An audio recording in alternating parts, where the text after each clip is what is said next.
Speaker ছাড়াই শুরু হতে যাচ্ছে ত্রয়োদশ জাতীয় সংসদের প্রথম অধিবেশন।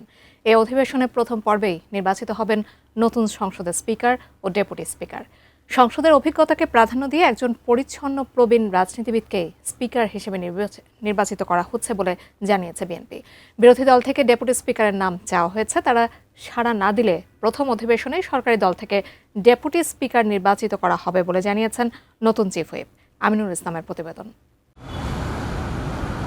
ত্রয়োদশ জাতীয় সংসদের প্রথম অধিবেশন বৃহস্পতিবার সকাল 11টায় শুরু হতে যাচ্ছে। এর আগের দিন বুধবার একই সময়ে সংসদ ভবনে সরকারি দল বিএনপির সংসদীয় দলের বৈঠক হবে। ওই বৈঠকে সভাপতিত্ব করবেন সংসদের সংখ্যাগরিষ্ঠ দলের চেয়ারম্যান প্রধানমন্ত্রী তারেক রহমান। আর সেই সভার শুরুতেই মনোনয়ন দেওয়া হবে সংসদের নতুন স্পিকার ও ডেপুটি স্পিকার।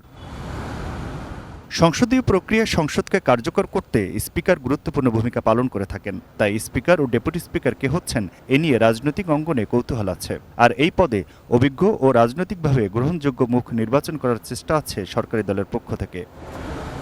স্পিকার পদে জোর আলোচনায় আছেন সাবেক স্বরাষ্ট্র ও বাণিজ্যমন্ত্রী আলতাফ হোসেন চৌধুরী। বিমান বাহিনীর প্রধানও ছিলেন তিনি। দলের সিনিয়র এই ভাইস চেয়ারম্যান পটুয়াখালী এক আসন থেকে তৃতীয়বারের মতো সংসদ সদস্য নির্বাচিত হয়েছেন।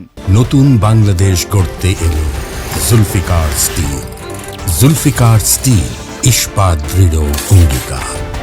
সম্প্রতি বিএনপির সংসদ সদস্যদের জন্য দলের পক্ষ থেকে আয়োজিত কর্মশালার উদ্বোধনী অনুষ্ঠানে দলীয় প্রধানের পাশের চেয়ার আলতাফ হোসেন চৌধুরীর জন্য নির্ধারিত রাখায় আলোচনা শুরু হয় সংসদে গুরুত্বপূর্ণ পদে আসতে যাচ্ছেন তিনি। সেখান থেকে স্পিকার পদে জোর আলোচনায় আসে তার নাম।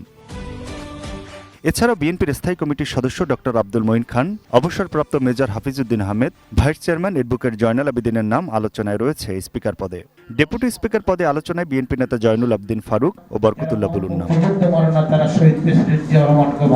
বৃহস্পতিবার সংসদ অধিবেশনের শুরুতেই নতুন স্পিকার ও ডেপুটি স্পিকার নির্বাচন হবে।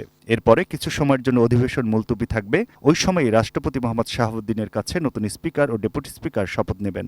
এরপর নতুন স্পিকারের সভাপতিত্বে অধিবেশন শুরু হয়ে সংবিধান অনুযায়ী রাষ্ট্রপতি মোহাম্মদ শাহাবুদ্দিন সংসদে ভাষণ দেবেন। মাননীয় স্পিকার ডেপুটি স্পিকার নির্বাচিত করব। নির্বাচিত করার পরে তখন আবার পার্লামেন্ট অ্যাডজর্ন হবে ফর এ হোয়াইল, মানে আধা ঘন্টার জন্য অথবা এরকম। ওই সময় মাননীয় স্পিকার এবং ডেপুটি স্পিকার তারা শপথ নেবেন। শপথ নেওয়ার পরে তারপরে মাননীয় স্পিকার আবার পার্লামেন্টে আসবে। আধা ঘন্টা গ্যাপ হওয়ার পরে আসার পরে নর্মাল ডে অ্যাক্টিভিটি যেটা মানে যেটা অর্ডার্স অফ দ্য ডে সেটা শুরু হবে। ডেপুটি স্পিকার পদটি প্রধান বিরোধী দল জামায়াত ইসলামীকে নেয়ার প্রস্তাব দিয়েছে বিএনপি। তবে জামায়াত সাড়া না দিলে বিএনপি নিজ দলের কোনো সংসদ সদস্যকেই ডেপুটি স্পিকার নির্বাচিত করবে। সরকারি দল থেকে একজন আর বিরোধী দল থেকে একজন ডেপুটি স্পিকার নির্বাচিত করব ইনশাল্লাহ। তো সেক্ষেত্রে আমরা ডেপুটি স্পিকার নির্বাচিত যদি আমরা এখন সরকারি দল থেকে করেও রাখি, পরবর্তীতে নিশ্চয়ই একটা সুযোগ আসবে, বা আমরা যদি ডেপুটি স্পিকার তারা অফার করেন কাউকে, তারা আমরা নিশ্চয়ই নিয়োগ করবো। সেরকম মাননীয় সংসদ নেতার সেরকমই অভিমত। এবং তিনি Aminul Islam, ATN news, Dhaka. Deputy speaker হোক এবং এটা রেওয়াজ বাংলা।